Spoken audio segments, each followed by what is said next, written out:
సంపూర్ణ కార్తీక పురాణము 5వ రోజు పారాయణము 5వ అధ్యాయము వనభోజన మహిమ.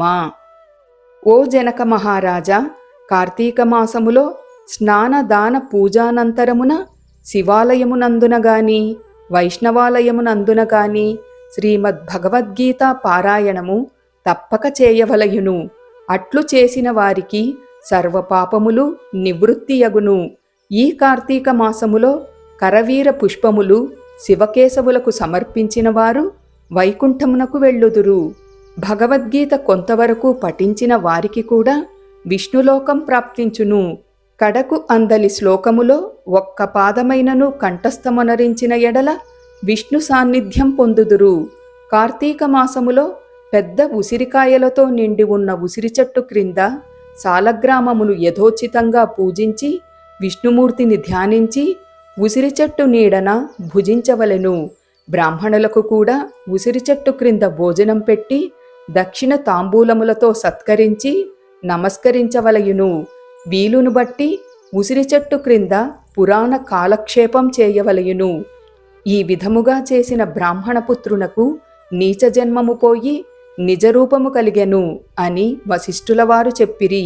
అది విని జనక మహారాజు, మునివర్య, ఆ బ్రాహ్మణ యువకునకు నీచ జన్మ మేల కలిగెను, దానికి గల కారణమేమి అని ప్రశ్నించగా వశిష్ఠుల వారు ఈ విధంబుగా చెప్పనారంభించిరి.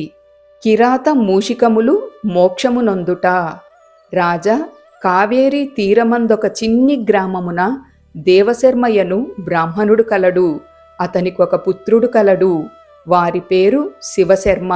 చిన్నతనము నుండి భయభక్తులు లేక అతి గారాభముగా పెరుగుట వలన నీచ సహవాసములు చేసి దురాచార పరుడై మెలగుచుండెను.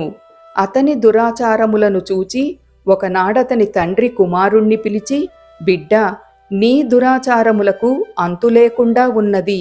నీ గురించి ప్రజలు పలు విధములుగా చెప్పుకొనుచున్నారు. నన్ను నిలదీసి అడుగుచున్నారు.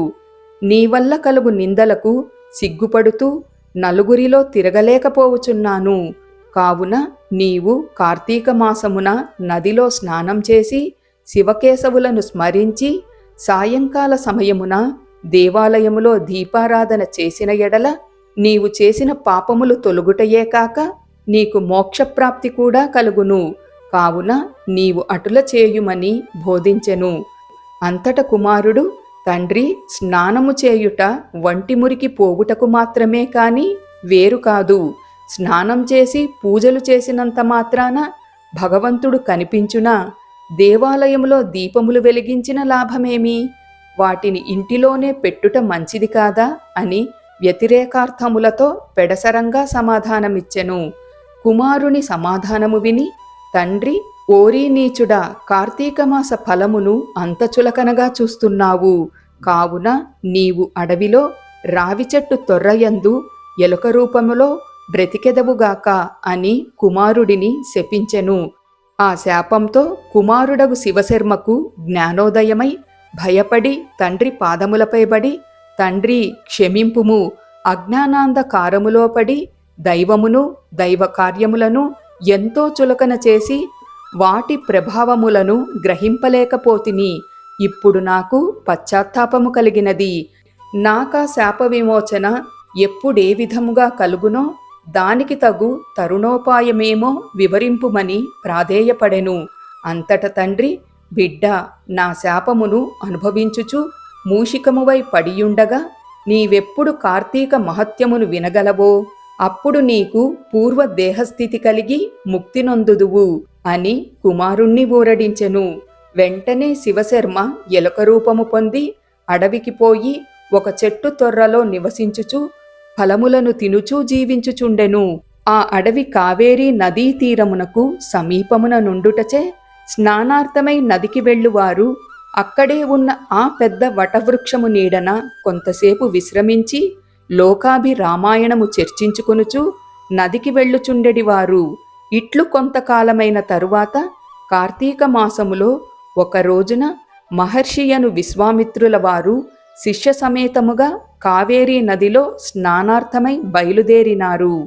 అట్లు బయలుదేరి ప్రయాణపు బడలిక చేత మూషికము ఉన్న ఆ వటవృక్షం క్రిందకు వచ్చి శిష్యులకు కార్తీక పురాణమును వినిపించుచుండిరి.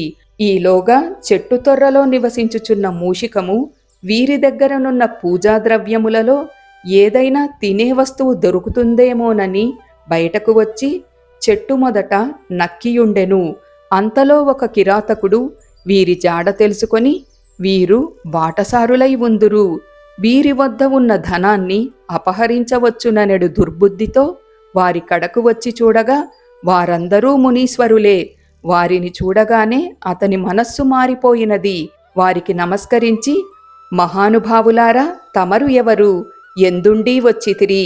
మీ దివ్య దర్శనంతో నా మనస్సులో చెప్పరాని ఆనందము కలుగుచున్నది, కావున అవన్నీ వివరించండి అని ప్రాధేయపడెను.